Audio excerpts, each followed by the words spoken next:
Khaleesi. Okay, never mind. Sorry. Okay.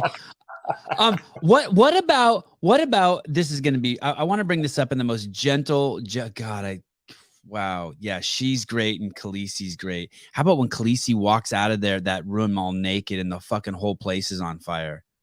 Oh, I know. Oh my God. I started drinking whiskey. But I just looked at my wife and I'm like, I want to set you on fire and see if you can walk out of this house. I want you to lay eggs that hatch dragons. yeah, baby. My wife did lay 3 little dragons for me. I'm so happy with my 3 little kids she gave me, man. You got 3 sons? Yeah. Okay. And they're so fun. It's just my kids aren't in school. I do this podcast every morning, and then the second I'm done, I just play with them all day. Skate park, jiu-jitsu, tennis, beach, piano, guitar. Just like I just take them and we rage. It's dope. You guys are doing homeschool then? Kinda. They're enrolled in a school, and they do. Do you know what Kumon is? No. Kumon's this thing invented in the 50s by a Japanese guy. It's basically CrossFit, but through math and English and reading. And so reading and writing. So they do it's basically time performance in these 2 categories. So they do 10 to 15 minutes of that every morning, right when they wake up. They just wake up, get their backpacks and do it on the kitchen table. And then that's it. They're enrolled in schools, but we never attend because of COVID. Like there were these, they said, and we never do any of the Zoom calls or none of that shit. And then once a quarter, the teacher comes and like does an evaluation with the kid for an hour, or hey, my wife takes him to the school. And every time the teacher says the same thing, holy shit, your kid has no peer. And the reason why is because my kids are around people like Garth Taylor, talking to adults, and I have a professional skateboarding instructor, professional guitarist, professional jiu-jitsu guy, professional tennis player, and I just take them to these guys, and I sit in the room. No motherfucker gonna be alone with my kids, no matter what. Not even Jesus would not sit alone in the room with my kids. And I always tell people, the reason I have security cameras in my academy, it's not because I'm afraid of someone breaking in. It's so there's 100% transparency, because a lot of parents entrust my coaching staff with their children. And it's like, if there's ever even a hint of, oh, hey, this happened, let's pull the fucking footage, because it didn't happen. But that's the world we live in. You know what I mean? Like there's a lot of predators out there right now. I have no tolerance for any, I've told this story a million times, but tell it as fast as I can again. Basically, I grew up in the Bay Area, right? And my friends and I, we partied hard. And one of the funnest places to go was San Francisco and party, because the gay community fucking rage, right? So they would have the Love Fest or the Gay Pride Parade, and we would go there and just rage. And it was fucking awesome. It was fucking batshit crazy, There were tons of women there too. You didn't have to be gay to enjoy it, but the gay dudes were great. They kind of set the precedent for being free. Dicks out, dude walking in 2 dudes on a leash, people drinking in the streets, cops let anything go during those times. But when I show up to my kids' school and they got the gay pride flag in the elementary school, I'm like, hey, what's that? And they're like, well, that's acceptance and freedom flag. I'm like, no, the one next to it is the acceptance and freedom flag, the one with the stripes and the stars. That one right there is the sex flag, and I'm not sexualizing my kids. I'm not sexualizing. I don't talk to them about straight, gay. No, I don't talk to them about none of that. I don't talk to them about colored people's skins, nothing. That's all. I don't tell them. I don't warn them. When you turn 16, your nose is going to get huge and kids are going to make fun of you. I don't tell them that. They got to figure all that shit out on their own. Dude. And So my kids aren't doing fucking school. They're not going to be brainwashed. They're going to figure it all out on their own. But I'm also not letting any motherfuckers alone with my kids. Not because I don't trust anyone. I have no fear of it. But that's my job. Bears aren't going to get them. Uncle Buck's not going to get them, and they're not going to get hit by a car. And if they do, it's my fault. Yep, 100%, dude. No, I like that. We pulled our kids out, and we found the only private school in Western Washington that is mask-free, vaccine-free. And wow. Yeah, the mask. My kids have never worn a mask. I would never do that to my kid. I'm not doing that. And come to find out, most private schools still accept a certain percentage of state funding. And as soon as they accept that funding, guess what? Now they can put their fucking thumb on them, right? And so our school is accredited out of Tennessee, and it accepts no funding through Washington State. So they literally have no leg to stand on when trying to enforce their mandates. And so we were fortunate to have that. And I mean, the mask mandate was the big one that made me pull my kids out, but I saw a lot of problems leading into that with public school. And one of them, my daughter was 10 years old at the time, and she came home and we were talking about whatever. And she goes, you know what? I haven't decided yet if I'm going to marry a man or a woman when I grow up. And I said, hold on a second. Well, why are you even saying that? And she's like, oh, they were talking about it at school. And I'm just thinking about, I wonder what direction I'm going to go. And I said, listen, you're fucking 10 years old. When you develop sexuality and you grow into a person that desires intimacy and wants to share that with another human being, there's not going to be any question of which direction you want to go. Okay. You'll figure that out naturally, and you don't have to fucking worry about what direction you're going to go when you're 10 years old. It's ridiculous. You should be out playing with your friends, having fun. But no, they have our kids wondering, am I going to be gay or straight when they're 10? And it's like, I don't understand why that's something that even has to be brought up to a 10-year-old. Let them develop sexuality like every other fucking human being has on planet Earth since the beginning of time. Let them develop it on their terms, and they'll take their life in the direction they want to. And then I don't think it should be introduced as theirs either.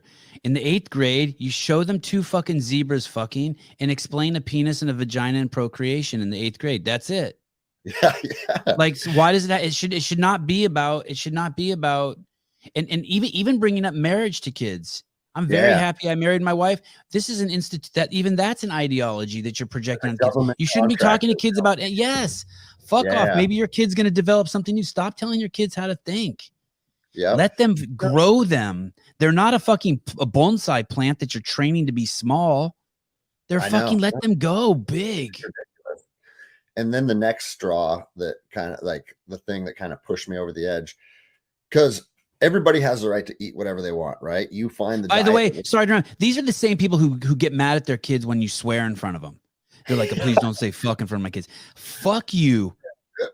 You just told your kids to be extra nice to kids with black skin. You just told your kids to be extra nice to kids with white skin. And I can't say fuck in front of kids. You just fucking made your kid racist. Fuck off. I say this all the time. I say, I don't care what words come out of your mouth. I care the context of those words. Yes. And I said, so if you go to the park that's down the street and you walk up to a little girl there and you say to this girl, you look fucking beautiful today. Yeah. Or you say to this girl, you look very ugly today. I said, what do you think you'd be more upset about? I said, it's absolute context.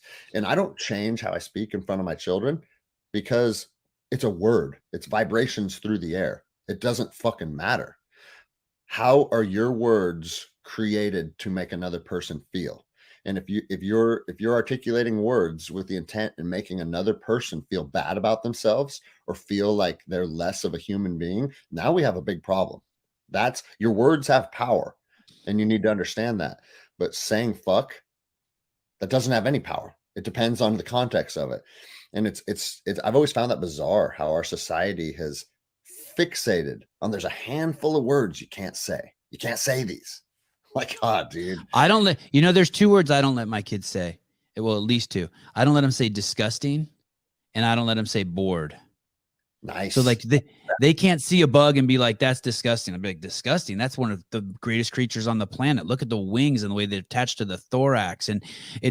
But if you step in shit in your brand new shoes and then you go to look and it gets on your hand, I might let you say, oh man, this is disgusting, but it really better be. And if you say you're bored, I'll be like, dude, you got a penis. Life is never going to be boring.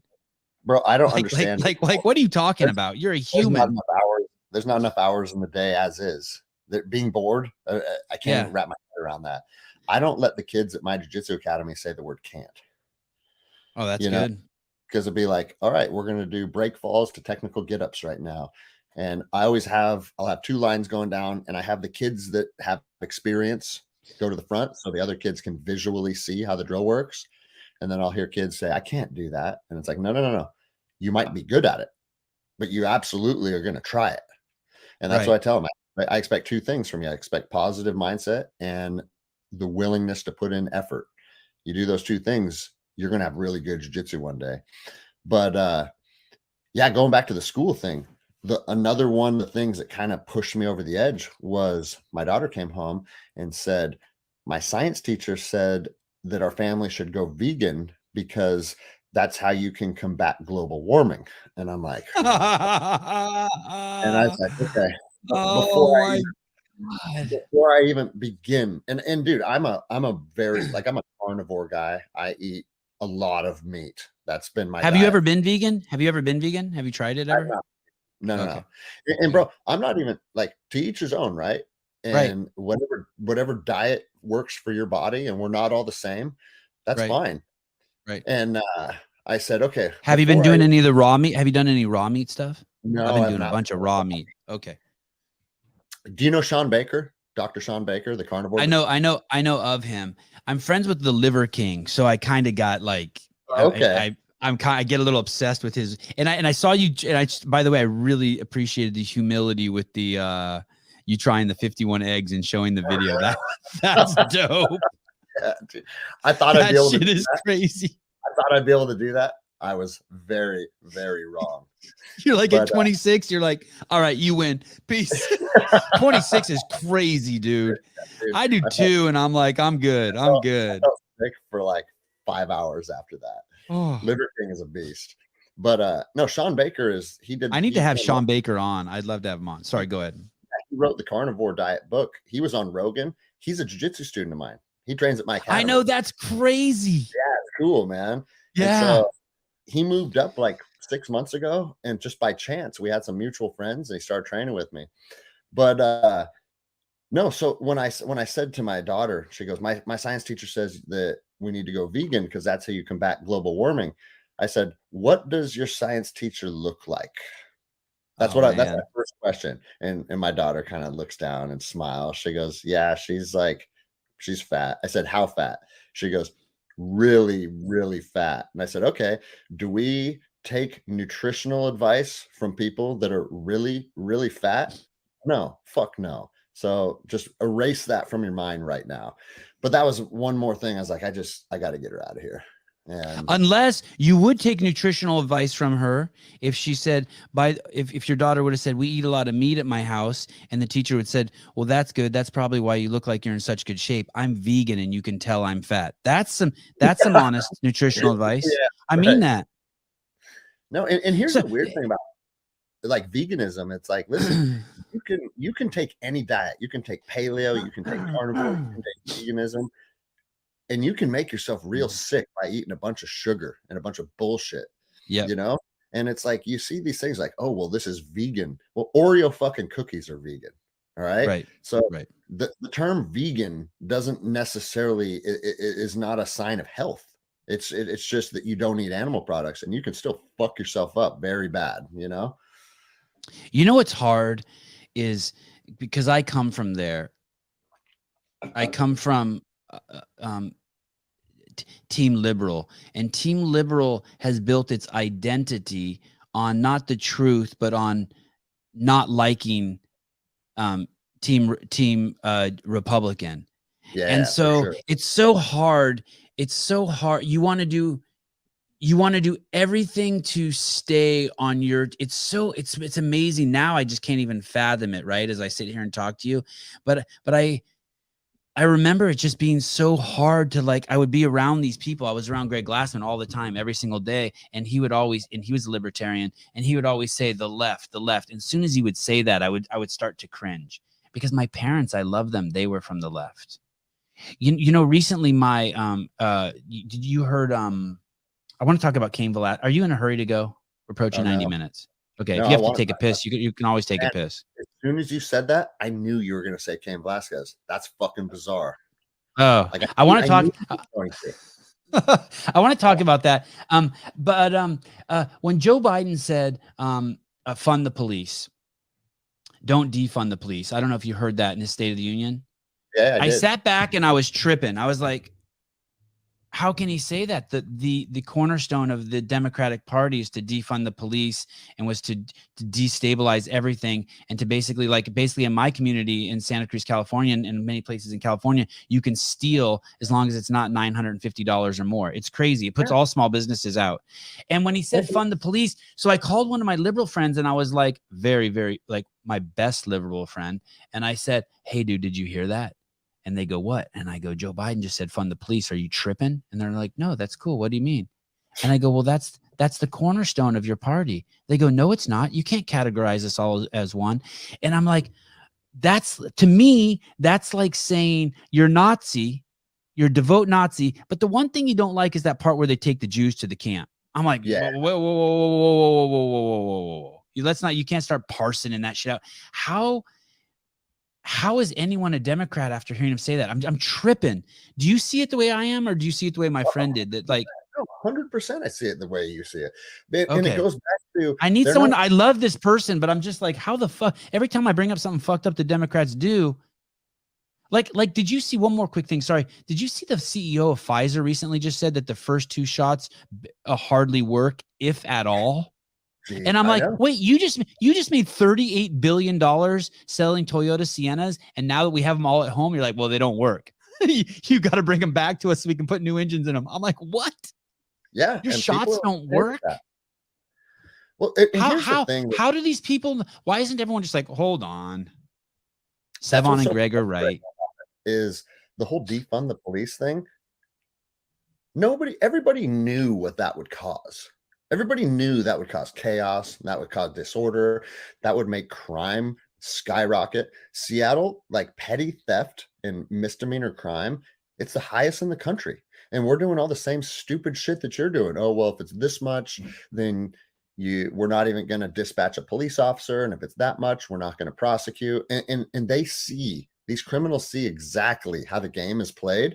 And then we decriminalize all drugs. And listen, like I said, I'm a libertarian. I don't give a fuck what you put in your body, right? But when you put heroin in your body, and then that causes you to put your tent right in front of my business, and people can't walk in the door in the morning, and you're pissing on my door, all right, now your addiction and your choice to put this substance in your body is fucking my life over. And as soon as the citizens go ahead and do anything to try and protect their own property or their own rights, now we're the fucking problem. And that's exactly what happened to Cain Velasquez, in my opinion. So how do we know? So I can pretty much go anywhere in my brain, like anywhere. Like, you want to try to talk me into sucking dick? I'm open. Let's have the conversation. You want to talk to me about moving to Mars because it's better than Earth? I'm open. You want to talk to me about quantum computers and about how they're about to make a sperm and an egg and AI is going to take over? I'm open. Let's talk. You might scare me, but I'm open. There's one subject I will not consider talking about in terms of you changing my mind, and it's pedophilia. Yeah, I believe that someone's like, well, that 17-year-old girl. I don't care. I don't care how you justify it. There's a fucking line. It's 18 years old. Everyone do it. If you're a fucking grown ass man and there's fucking 3 8th grade girls on the side of the street wearing their fucking booty shorts and their crop tops, look the fucking other way. Don't even fucking look at them. Don't look at kids. Don't talk to kids. Leave everyone's fucking kids alone. They're not your kids. Do not fuck with my kids. It will be horrible what happens to you. I will bore your house shut and start it on fire. Now, but that being said, how do we know that guy really did that? Like, from afar away, everyone's like, yeah, can't get him. But like, how do we know that guy, like, are we going to find out? And I'm so sorry for saying this about Kane, because I know he's a real person, but are we going to find out that really this guy fucked Kane's wife and had nothing to do with his daughter? Like, how do we know from afar that this is, like, are we just witch hunters? Are we just doing witch hunts? So if you look at me on that, like I don't want to fuck up. It's like this Ukrainian thing's the same way. All these people want to feel bad for Ukraine. I don't want the Ukrainian people to die, but like, yo, like, I just watched Oliver Stone's documentary, and motherfucker, like, they're painting it like Putin's going after Nazis. And I'm like, well, that's a different perspective. Yeah. No, and it's good to stay curious and want more answers, because it's easy to just get pulled by the narrative and like, you're all in, right? Yeah. But And this is I'm what Armenian, by the way. My family got here through a genocide, and my wife's uh-huh. Jewish. So I'm really sensitive to like all that fake the anti-racism that's just pure racism. I'm really sensitive to Nazi shit. I'm really like, fuck you. Like my 3 Jew boys are not gonna, I don't want them facing any of that shit. And if you Yeah. do bring that shit, like we're gonna get real quick. So this is what I'd say about the Cain Velasquez story is Yeah. that the individual in question was arrested and the DA is charging him.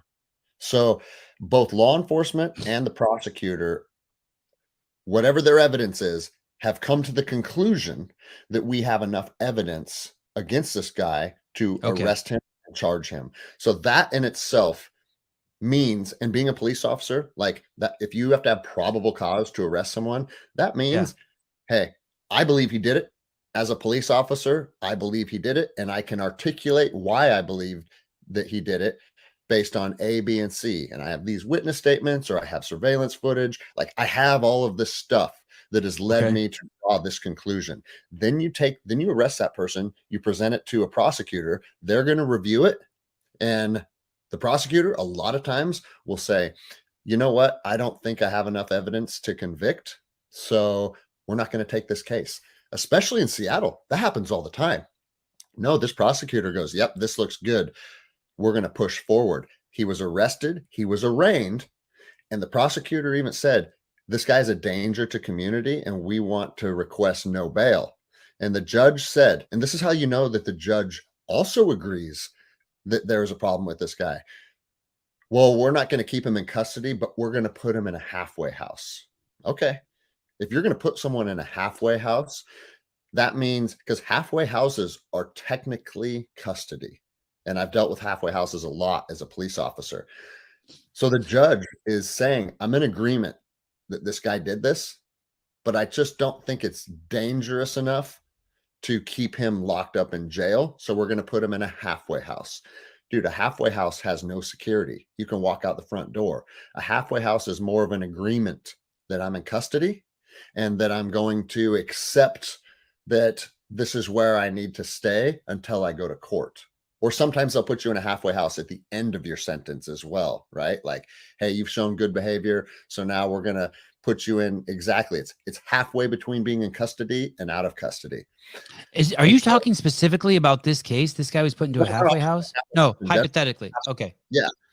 But for the judge to put him in a halfway house, that tells me, hey, she agrees that he is guilty of something, and we are going to put this guy over here. And I think this is going to take care of him.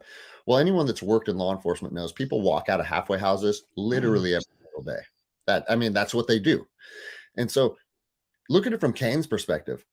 Hey, I went the legal route. Okay. I obviously gave statements or whatever they needed to do to meet the needs of law enforcement. I didn't know that. So that had happened already. Oh yeah. If this, and I'm not saying that the statements came from Cain specifically, but other parents of the daycare. Obviously, an investigation took place. Before Cain went after him. That had come out. Because this guy was I didn't realize any of that. I was just picturing. Okay, so I don't know the details of the case. I pictured it. His daughter came home. She was crying. He said, "What happened?" And she so and so. He's been touching me for the last year. He got in his car and went and shot the guy. No. The system is in agreement with Cain. Okay. So the ball was already started. So this had unfolded and he'd been sitting on this for a while, pissed. And then the judge said, you're free to go. Let's go to the halfway house. And Cain's like, fuck you. And think about that. This dude molested your child over and over and over and over. You went the legal route and you thought that this guy would be going to jail. And then the judge says, actually, we're going to let him out. All right. I tried to do it your way. Man, in a way, what do you think about charging the judge with the killing? Oh, I would fucking love to see that. I'm so sick of these fucking judges.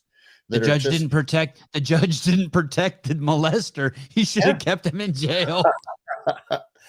But here's the unfortunate part is that Cain shot into the car and one of the bullets hit his dad, right? Hit the guy's dad. Yeah. So is that guy a guilty party?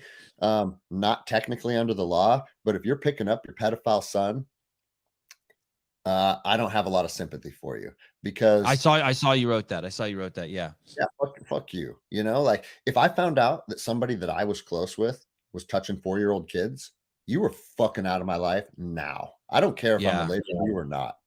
You know, Yeah. look at that, man. That's such a and here's the other thing, being a fighter and a jiu-jitsu guy, um, I don't like I said in that post, I don't know Kane personally, but I have training partners that have trained with him. Yeah. Everybody says the same thing. Has a heart of gold, hardest worker in the room, super down to earth guy. And now this motherfucker is let out to touch our children. Like, at what point do we start taking things into our own hands? You're gonna force people's hands, and man, we'll see where this goes. But I hope Kane invokes his right to a speedy trial and is found innocent. Because all it's going to take is one father on that jury to say, you know what, I'd have done the same fucking thing. And then you got a hung jury. You got a hung jury at a minimum. Hopefully he's found innocent though. That's what we're hoping for. What happened to the guy? What happened to the molester dude? Is he in jail? I don't know. No, I mean, as far as I know, he's probably in his halfway house, you know, or he's probably in some kind of protected custody now. He's got a bunch of pissed off people, and it's a hot story. So who knows what's going on with him? But Well, Caleb, can you look up the term crimes of passion?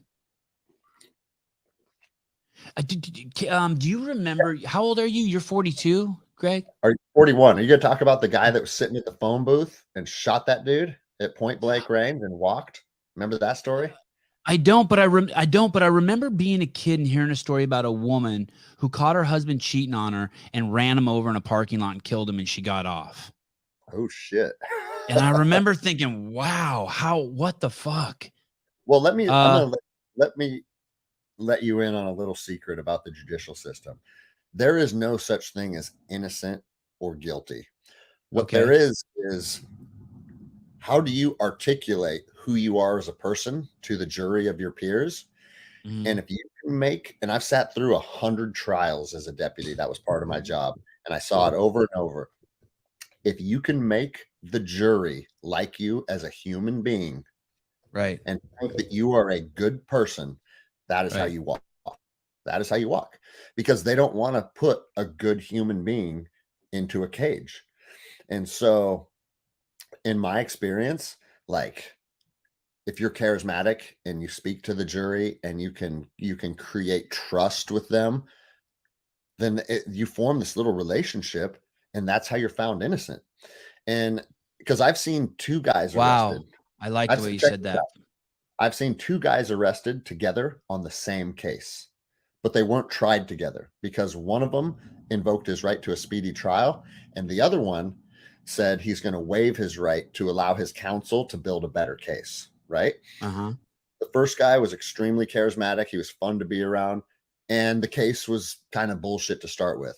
Shocking. I'll let everybody in on a little secret. The FBI has a bunch of bullshit cases because I used to work with them on them and watch them unfold in real time.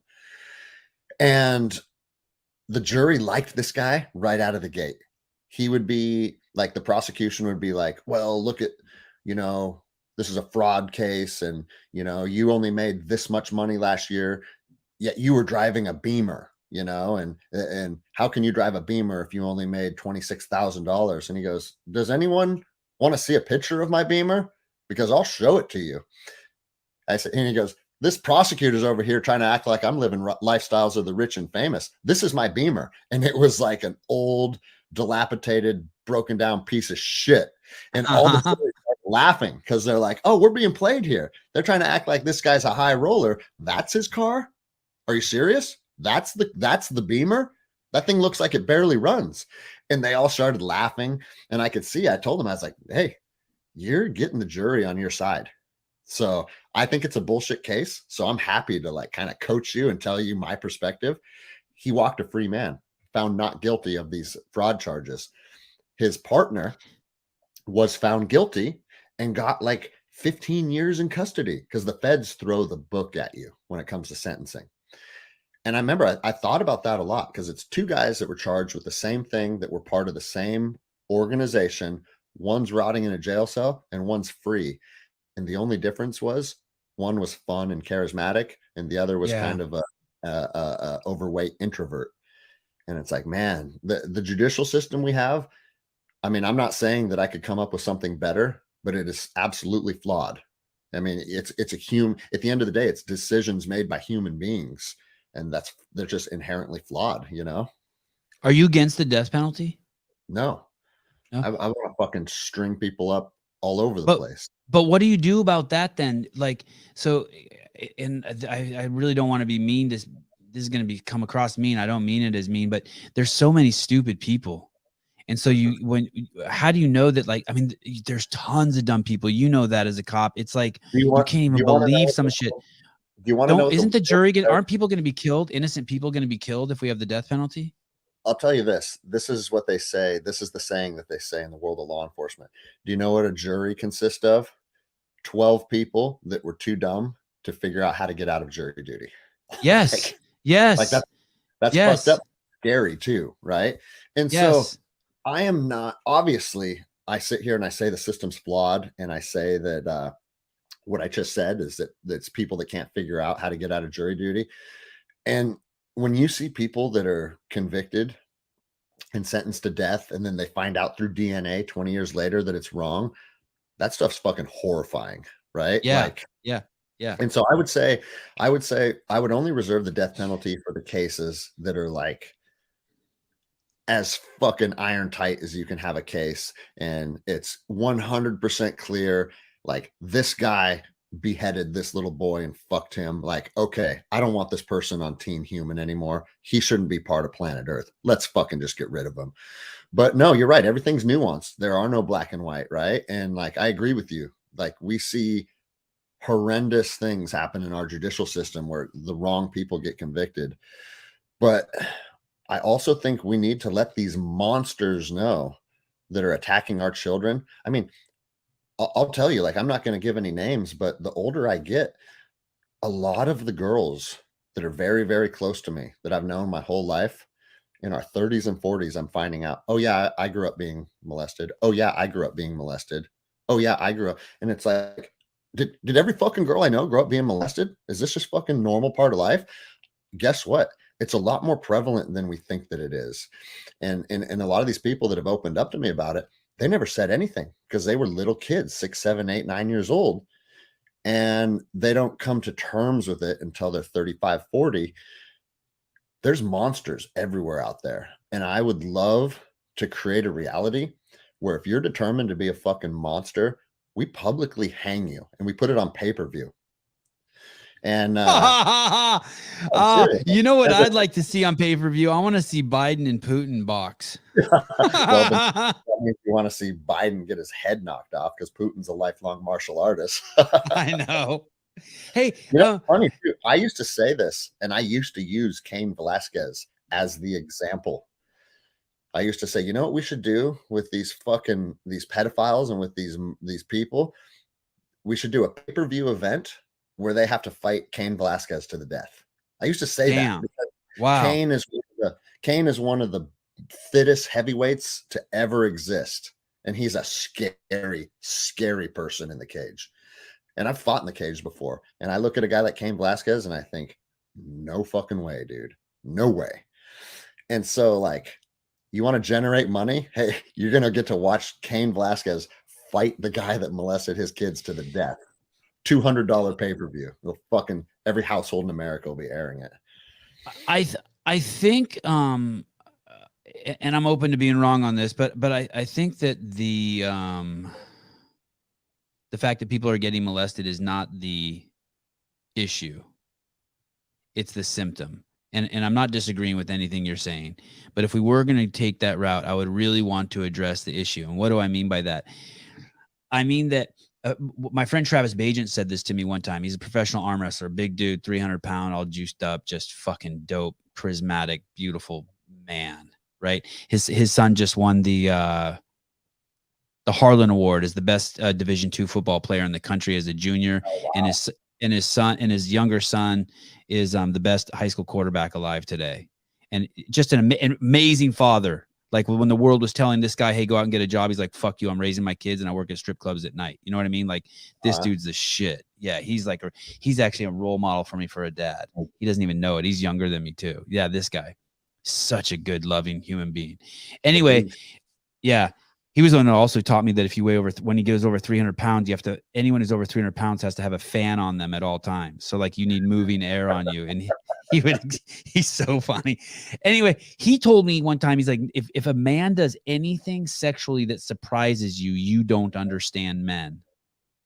And I was like, wow, that's really is true. So what we need is we need men to be men again and to take personal responsibility and accountability so that they're set up to succeed and not do that. Like, I don't know exactly what that looks like, and I'm not saying that anyone should be let off the hook for fucking sexually abusing people, but like there's got to be a greater issue here. What's the saying? The devil gives idle hands work. Like idle hands, the devil's workshop. Yeah, I was driving through Kenya one time with Greg Glassman, and on the corner there were like 20 dudes hanging out, all squatting down low, like Middle Eastern men. This was in Kenya, but they weren't Middle Eastern; they're black dudes, Kenyan dudes, and they're all squatting down low, hanging out, right? You know what I mean, like in that sitting posture position. And Greg goes, "That's a fucking," and they were all like 18 years old. And Greg goes, "That's a fucking big problem." And I go, "What is?" He goes, "You never want to see fucking young dudes in society not busy." And you mix that with fucking what Travis says, and you got a problem. Like by the time a boy's 12 to 35, that motherfucker needs to be kept busy, right? Yeah. No, I mean, who knows all the contributing factors? But I think a big thing is that we don't really celebrate masculinity anymore. And like men filling the role of protector is actually something that's meaningful. And something important. And I teach it at my Jiu-Jitsu academy all the time. I'm like, guys, you might not hear this outside of the Jiu-Jitsu academy, but in between these walls on these mats, these girls that are training with us, they have to show a higher amount of courage, and they have to, and they put themselves in a more vulnerable position than you have as a man to be here. Therefore, it is up to us to take care of these ladies. We can train hard with them and we can give them good jiu-jitsu, but we got to take care of them. We got to look out for these ladies. And I hear it all the time from the girls that train with us. They're like, we feel safe in your academy. And it's like the men and women's lives, I think they should go out of their way to make them feel safe. And we have lost our roles. I mean, men and women are different, period. They want to tell us that we're the same and that there's no differences. We're different. And I'm not saying one is better than the other. But I feel like we're losing touch with celebrating both masculine and feminine energy. And part of a role of a man is to be the protector. Look out for the ladies in your life. And that's how I've been wired my whole life. And it gets celebrated by most of the ladies in my life. And I'm not even talking about just my wife and my daughters, but girls that are friends with us and that are within our circle. I hear it all the time. Man, when we're with you, we feel safe. And it's like, you need to figure out a way to make the women in your life feel safe. And that falls on all of us. That's not my role. I feel like that's every man's role in society. And if more people would embrace that, we would probably have less people being victimized. But what a great, I'm not a big fan of because I fucking hate the word gender and it's misused. I only believe in sex, cock and balls, vagina, and a small percentage that have both.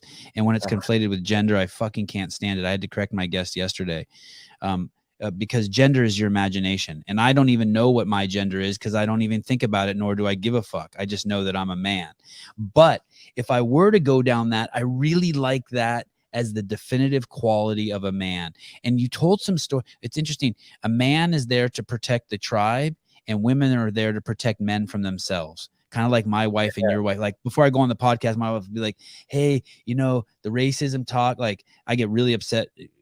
Like when people say N-word, I'm like, hey, you're a fucking bitch. If you need to say that word, don't say N-word. Say the fucking word. I listen to it 100 times every day when I sing songs, and I sing it out loud every time. So fuck off. My wife's like, can you tone that down a little bit? That's scary. You know what I mean? She's looking out for me.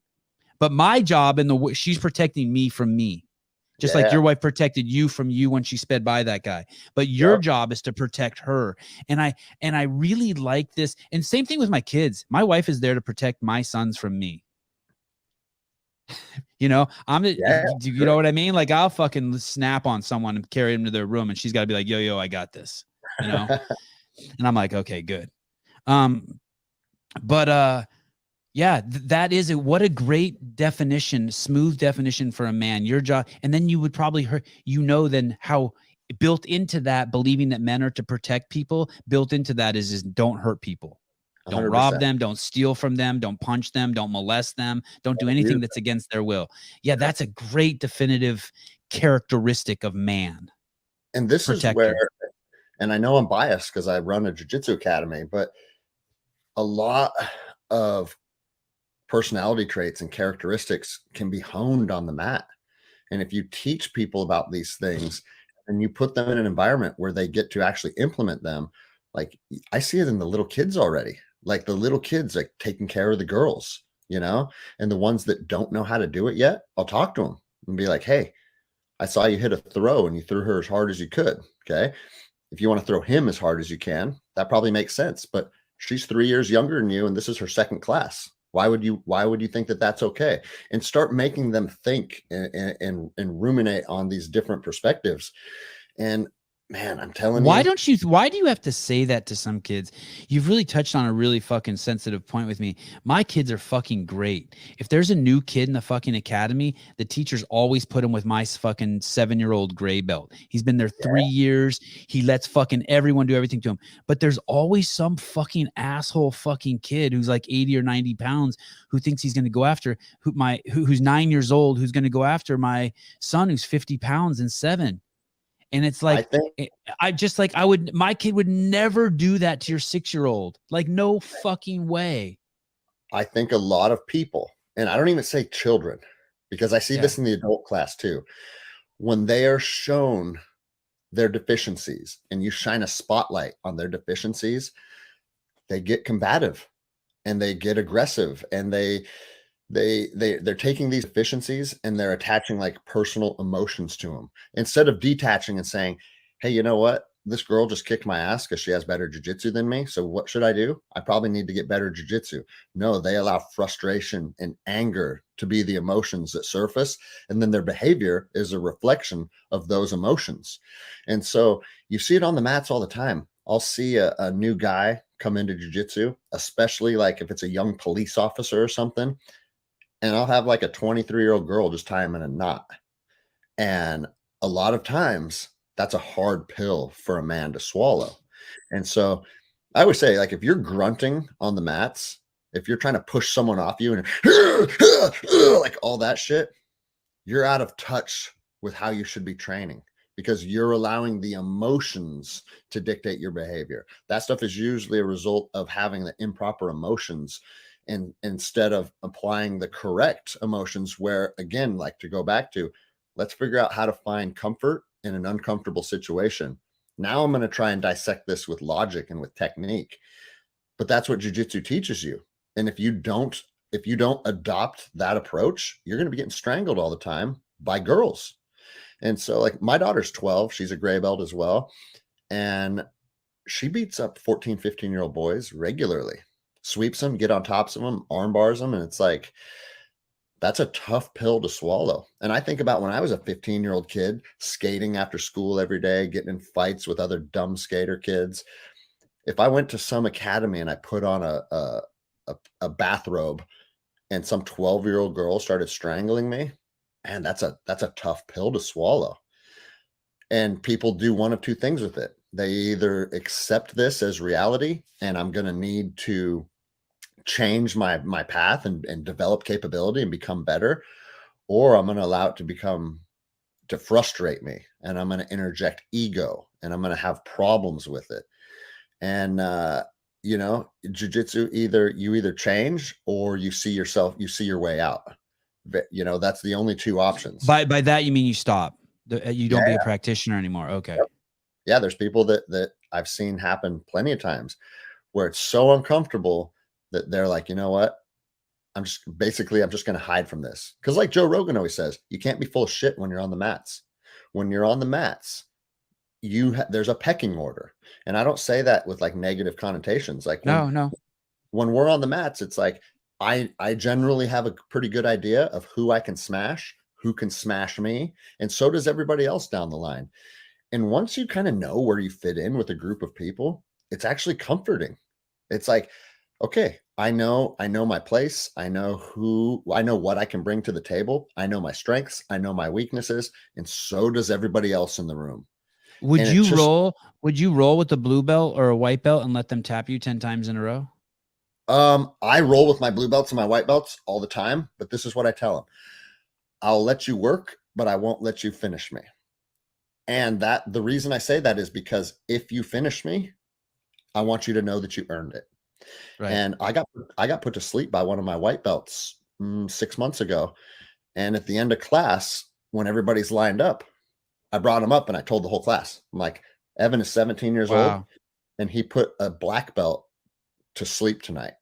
And the reason that I'm saying this in front of all 35 of you is because there's a lot of black belts out there that if they get caught, they try and hide from it.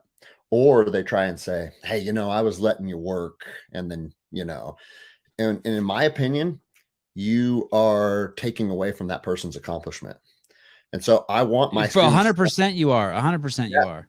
I want you to know that if you submit me as your coach, you earned it. And I'm proud of you. Like you didn't get good enough jiu-jitsu to submit me by chance. You got good enough jiu-jitsu to submit me because you've been showing up, you've been putting in the work. And on any given day, I don't care who you are. Like if somebody uses the right technique against you and you fail to see it coming and you don't implement the correct defense, you're going to get caught. That's what makes this so fascinating. It's a lifelong journey to continuously get better and hone your techniques. And I don't understand why a lot of practitioners want to hide from losses. Like that's part of the game, Gordon Ryan says it all the time. And I'm still trying to hone this and develop it to even a higher level to where I'm 100% comfortable just getting submitted by anyone at any time. Cause I'm not there yet. I'm the first to admit it. I want to win when I roll. But Gordon Ryan, who's arguably the best no-gi grappler ever, he says he gets submitted 20 times a night. And he goes, I get submitted 20 times a night because I'm constantly putting myself in extremely dangerous situations. And then I figure out how to work out of them. But part of doing that is you're going to start getting caught a lot more too. I had, do you watch UFC? Of course. Yeah. I had Alexander Volkanovski on the show. Oh, nice. And you remember Brian Ortega had him in that rear, I think it was a rear naked choke. That's what you guys call that, right? Uh-huh. He said that he may even went to B team and done it. He may have even I can't remember where he went. He went somewhere crazy and that's all they practiced. Okay. Put Alexander in the deepest fucking rear naked choke you can. And they would start like that with them and try to choke him out. And he practiced that and practiced that and practiced that. And it paid off when he went against Brian Ortega. Yeah, because Brian Ortega is good at squeezing necks. That's that's one of his strong suits. So no, that's a smart approach to fighting him. Because if you're fighting Brian Ortega, you're going to get put in a guillotine or RNC. Like that's going to happen probably. And so the humility that it takes on Alexander Volkanovski to do that, right? Okay. Yeah. Okay, Nikki, go ahead. Fucking get behind me. You outweigh me by 70 pounds and sink it in as deep as you can. No matter what, don't let go. Like, cool, oh, fuck. I don't practice jiu-jitsu. I have this excuse. I have a really fucked up back, and I was deadlifting a few. I've always had a pretty fucked up back, but when I was 3 years ago, I hurt it so bad one time that I couldn't move for 3 days, and I can never fucking risk that ever again while I have kids. So I just cut all my weights in half, and I train like a motherfucker, but I don't do it, and I'm kind of bummed. But I have heard that. Go ahead. Yeah, you just got to be honest with yourself. And I tell people all the time when they're considering signing up for jiu-jitsu, just know part of doing this, if you're training jiu-jitsu, something hurts. Period. Yeah. I don't mind something hurting. I don't want my back to seize out there and that's Yeah. it. Then I'm fucking can't drive the kids around in the van for 4 days. And I No, haven't it's had a it happen to me in 3 years, knock on wood, but it is fucked up when it happens. bro. And I'll tell you this, and I say Uh-huh. this, that most jujitsu practitioners don't say this. Uh-huh. My jujitsu has an expiration date. Like, I know Mm. that, and I'm okay with that. This is going to be a journey that I'm all in on, and I have been for 19 years now. But at the same time, like, walking up and down the stairs is hard for me now, and I'm 41. You know, I just had a bunch of stem cell treatment in my knees, and I actually think it's I working. saw that in Texas, right? You went to Texas? Down in Houston. And but at some point, when my body, when it starts to be diminishing returns, right? It's like, if going to jiu-jitsu makes me feel worse than feeling better, then maybe it's time to focus on yoga and do a new, like, in my 70s or 60s or whenever that day comes, start a new journey. And I'm okay with that. I just know that the way that I train now is not sustainable. So it either needs to drastically change, or maybe I move on to something else. Yeah, that's an interesting picture, because my orthopedic surgeon said I needed new knees, and when I posted that, I had a bunch of doctors write me, and they're like, your knees actually look pretty good. Like, they're fucked up, but they're nowhere near needing a replacement. And it's like, trust your instincts. When my doctor said when my doctor said that, I was like, this doesn't make sense. Like, I was 38 at the time. Why would I need new knees, even though I'm in pain? And he was just very reluctant to agree to any other treatments, because he's a surgeon. What does he want to do? He wants to cut you, Are you friends with any of the guys at the police station anymore, where you came Yeah. from? Yeah. Yep, absolutely. Yep. And they realize that you don't judge them. You realize that they realize that that everyone's on their own journey, and they do what they do, and you do what you do. For sure. Initially, it kind of hurt a couple relationships. Yeah. Some of them felt like, and there were some of them that even felt like I did it on purpose, just to create an exit strategy. And it's like, everybody kind of came up with their own little theories, and it affected some relationships for sure. And then some people were jealous too, because they saw that I made the escape and that it's working out for me. And they're still stuck in the grind, and they hate it, But I always say, like, the option to step up and be yourself and speak your truth, that's available to all you guys. So don't be fucking mad at me because I did it and it worked out, When when Greg sold CrossFit, there was an article in the New York Times, and it painted me in a really negative light. And of course, it was all ambiguities. None of it was true, and anyone could go to and check the source that they got it from and see that it's not true, or make their own judgment on it. Instead, they just read the article.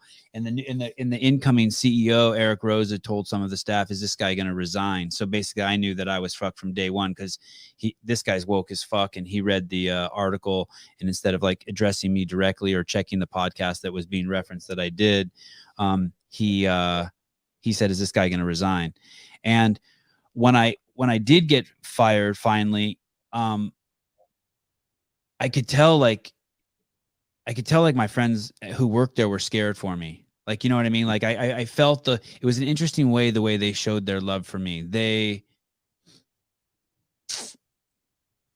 It's a trip. It comes in different forms, right? Some people are like, it comes in different forms, but it's not easy for the people. It's not easy for the people around you too. When you get fired, they're trying to figure out what story to tell themselves. But I will say this: it didn't take long before, man, I felt so free. Did you feel that feeling? Like, all of a sudden I was like, oh, I didn't even know that there was like a 50-pound weight on my chest, and then it was gone. 100%. I tell cops all the time. I said, if you walk away from the profession, you feel a metaphoric and a literal weight come off you, because my vest was like 37 pounds or something crazy, right? Like, we're adding new stuff to the vest every single day. Oh, you need to start carrying a taser. You need to start carrying Narcan. Oh, now you need body armor. You need this, you need that. And bro, like, my department's 12-hour shifts. And by the end of it, you just feel beaten down by sitting in a patrol car all day. But it's not only the physical weight of the job, it's the emotional weight of the job. Because as a patrol officer, What are you doing? You are getting dispatched to problems. You don't get a call because someone wants to say something positive to you. You get a call Right. because someone just broke into a car. Someone's using drugs on the side of the road. Somebody touched a kid, and on and on and on. And you don't realize until you walk away what it's doing to your soul being surrounded by negativity all day, every day. And I'll tell you this too, it's not only the job, but even within the job, this cop bitching about that cop, this cop mad about his sergeant, this chief just fucked me. And man, I only got 2 more years until retirement. And it's like a lot of police officers are in a very dark place. And so when you're at work, you're surrounded by that darkness.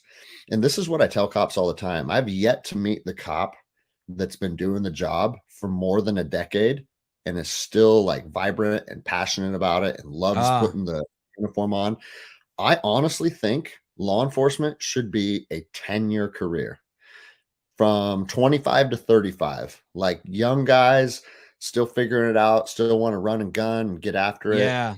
Yeah. And I mean, some of the specialized units, when you're talking about detectives and homicide and stuff, sure, you can have some of your older cops there that have more experience, that are more proficient in investigations. But being a beat cop, walking the or driving the patrol, like I don't think there's longevity in that. I think we should figure out a way to, if this is a career people want to chase, put them in that for 10 years. And then there's some type of natural progression where you get your pension, you still get to hit retirement and all that stuff that people are chasing. But maybe after your 10 years of on patrol, we shift you to something different. And I don't necessarily know what that is, but I mean, that there's a reason why most police officers statistically die within 5 years of retirement. It's because you've done 25 years with nothing but cortisol filling your fucking veins, and then you Right. retire and have a Right. heart, you know? So Right. it's a sad career, and very And you few make it to 10 years and you want to make it to the end, right? So you kind of just like you do those, the first 10 you do with a smile on your face, and the last 10 you're just like, fuck. I have a lot of friends in law enforcement and in firefighters, especially now, who like have expressed that to me. I'm fucking can't wait till this is fucking over. And I'm like, oh bro, man, that sucks. I hear it every day, and I hear Yeah. cops say, "Man, I got 7 years till retirement." And I'm like, Yeah. "Think about your life. 7 years. You're going to give 7 years to something that you're not passionate about anymore, something that you think is hindering your growth and hindering your soul. 7 years just to get a paycheck after that? Like, guys, you can do fucking anything you want in this world, and there's a good chance that whatever your retirement pension is going to be, you can figure out something else that'll meet or exceed that. You just have to be willing to fucking try it."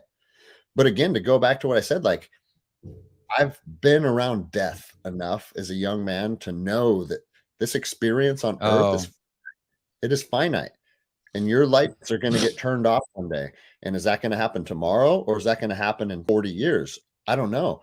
But I'm not going to live in a manner where I accept the next decade of my life is going to suck. Like it doesn't make any sense. But a lot of people are content doing that, and it's sad, man. Jacob, thank you, man. 17 years. That's fucking amazing. Good job, Yeah, dude. Thank you. that's fucking rad. And obviously, like I always say, I always give this caveat too. I was a police officer or in law enforcement in Los Angeles and Seattle. So very left-wing progressive cities. And most police officers hold what I would say conservative values. And so a lot of cops in those cities are in constant conflict. But if you're a police officer somewhere in Texas or whatever, like I've heard people be like, reach out to me and be like, bro, no. Like, man, I love my department and I love my community. Like when you're on patrol in Seattle, everyone's looking at you kind of sideways, right? Yeah, yeah, yeah. People Hey, walk up dude, to me. any city that lets the fucking people take over a police station, like what happened in Ferguson or what happens in Seattle, that's fucking complete horse shit. They Yeah, so fucking lit a police department on fire with policemen in it who had to be rescued from the roof. Those people who this isn't fucking 1850. Those people should be fucking taken out and having the shit beat out of them. I don't care who's in the building. Unless they fucking touched your kids, you do not fucking light a building on fire with people inside. This is so gross. No, and insanity. like my friends, like I said, my thing took place right before the George Floyd incident, so I didn't have a front row seat to the riots. But my buddies were downtown Seattle having Molotov cocktails thrown at them and stuff. Oh, and meanwhile, our city council and our mayor is just like, oh no, it's the summer of love, it's all good. And it's like it's really hard to maintain like a positive outlook as a patrol officer in a city where your actual city leadership will turn its back on you in a moment's notice. And insane. that's why it's insane, man. Insane. I think that I think what we get what we expect from our public servants. I don't think no,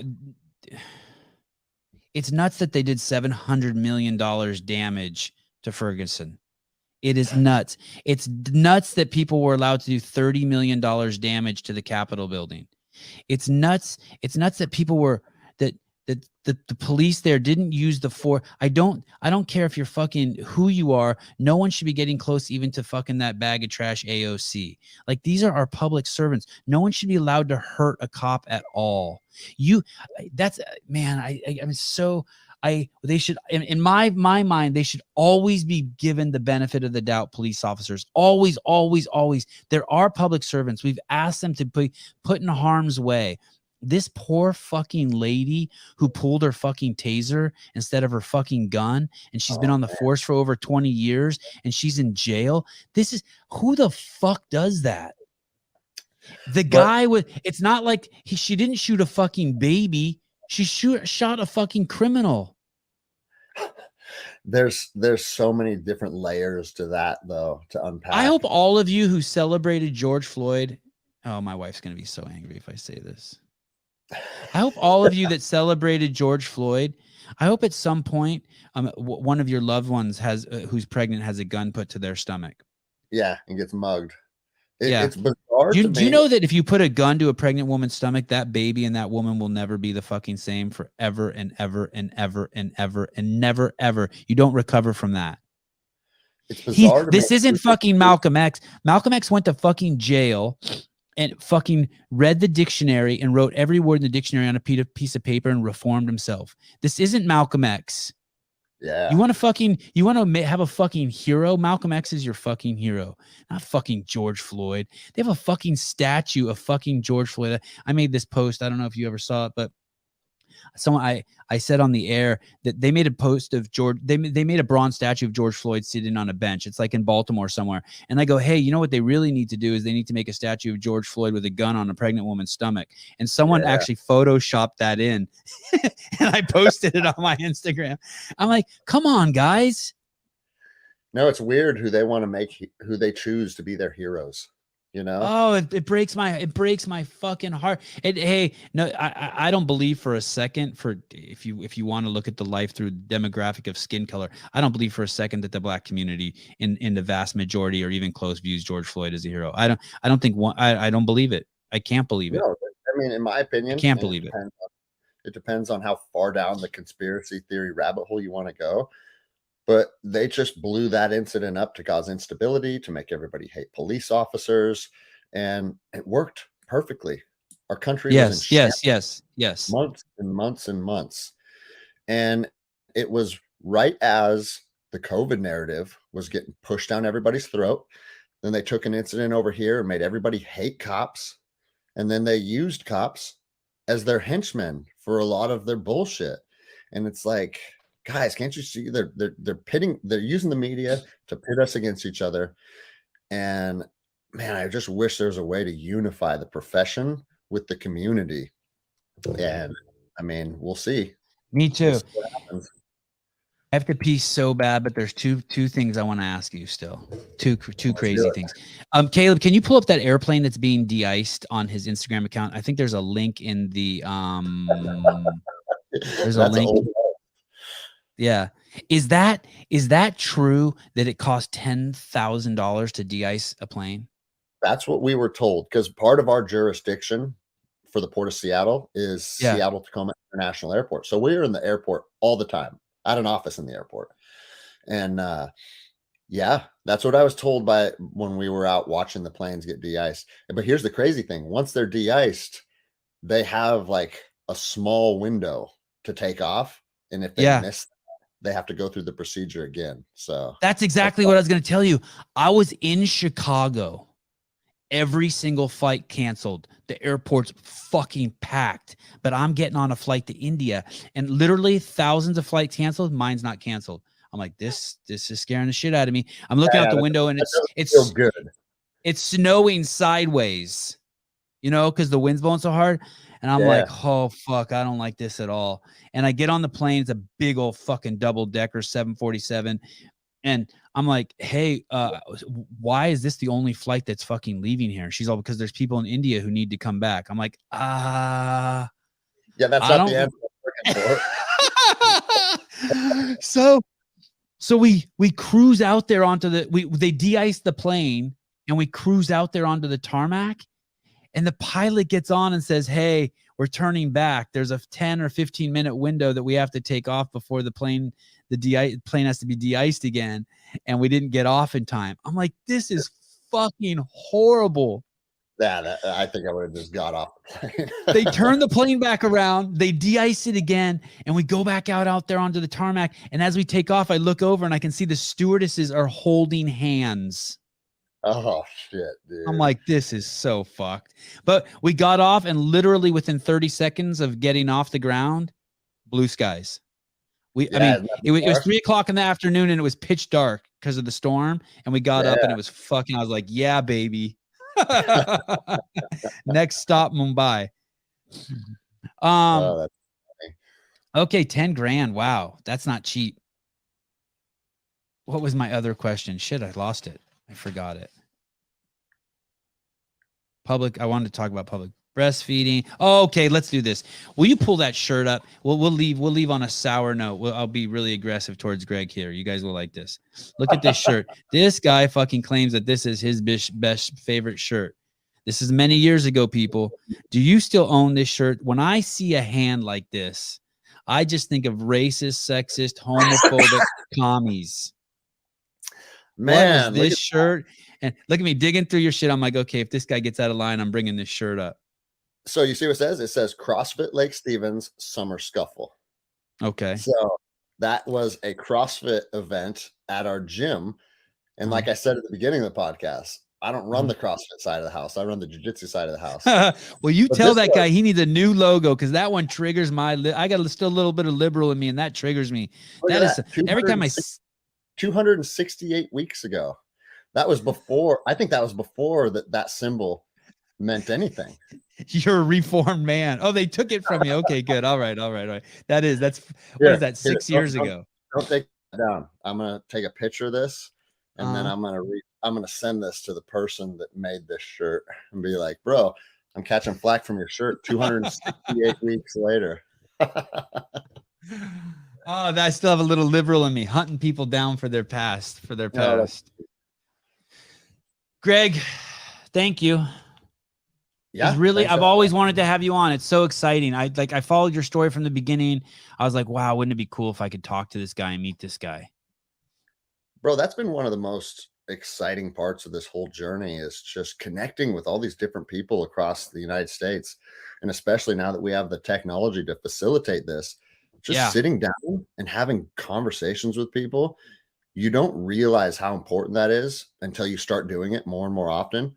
And I tell people all the time, like, I would do my podcast if it generated $0, because when in life do we sit down and talk with another human being for 2-3 hours at a time?